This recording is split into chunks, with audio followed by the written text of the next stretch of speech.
Of TV pioneers, names like Cronkite, Gleason, or Carson come to mind.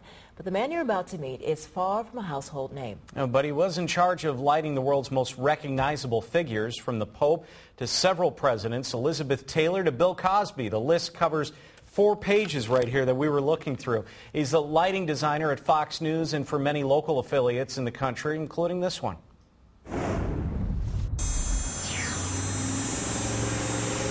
When you're ready, let me know and we'll start. Lights have a way of changing a room. We'll do the white shot first. The right lights can make all the difference. Looks good to me. And it takes someone with a good eye to find that look. My job is to make them look good.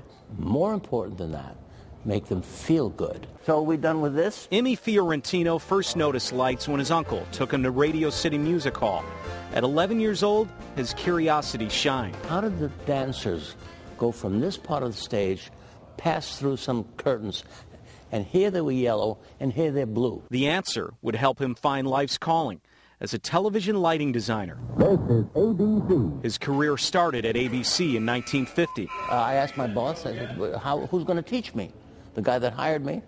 He says, teacher, nobody's going to teach you. In television during those days, there were no examples to follow, no instruction manual. Case in point, the first televised presidential debate, 1960, between John F. Kennedy and Richard Nixon. Nixon looked tired and needed a shave. And the reason they had those problems is because of the pressure that was on the executives and the handlers to make this right. It must go right. Nobody was listening to the lighting guy or the makeup guy. Absolutely right. Change the way we vote today. Make no mistake, that was not Immie's work. He took over at the next debate. And for many that would follow, lighting every president at one time or another since Eisenhower. I flew in Air Force One with Gerald Ford. We became friends. He even ended up sleeping on the Oval Office floor after setting up lights for an interview. We couldn't get into it until the president was done for the day or evening, and then he would start early in the morning. So there was no, by the time we finished setting it up and neating it and everything else, it was 4 o'clock in the morning. Secret Service said, yeah. Secret Service, yeah, take a nap. Presidents and a who's who of celebrities like Ray Charles. It's a old sweet song. He says to me, the backlight is not right. How did he know?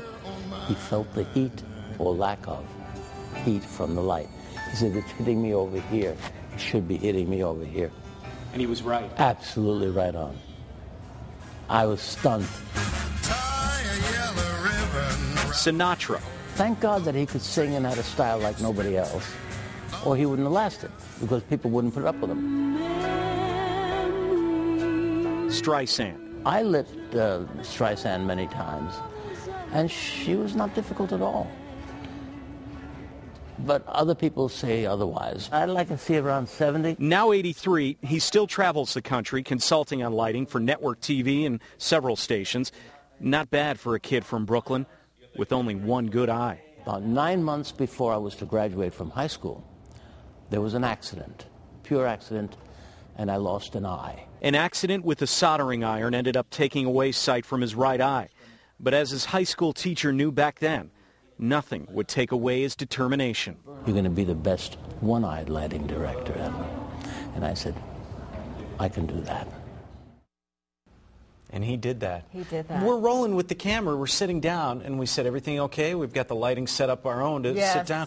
He said, do you mind? He calls over Tim Primo, the photojournalist. Could I just have Sean sit on this other side here? I can't see out of my right eye. And I thought, oh, glaucoma, whatever it is. He said, no, I lost it. I said, whoa, time out. We're getting ready to do the interview. He casually brings it up, and look what he accomplished with that. He was and here this a couple list weeks of all ago these people. to light our set. And seriously, I mean, he is a genius, but such a nice man. Yeah. It's just... He's charismatic. Presidents, the Pope.